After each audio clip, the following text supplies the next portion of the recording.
کا تمہیں مطلق علم نہیں؟ ہاں کیوں نہیں، جو برے کام کرے اور اس کے گناہ ہر طرف سے اس کو گھیر لیں تو ایسے لوگ دوزخ میں جانے والے ہیں اور وہ ہمیشہ اس میں جلتے رہیں گے، اور جو ایمان لائیں اور نیک کام کریں وہ جنت کے مالک ہوں گے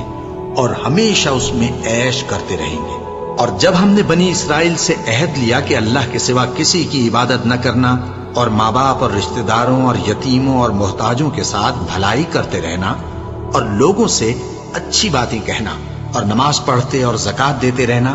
تو چند آدمیوں کے سوا تم سب اس عہد سے منہ پھیر کر پلٹ گئے۔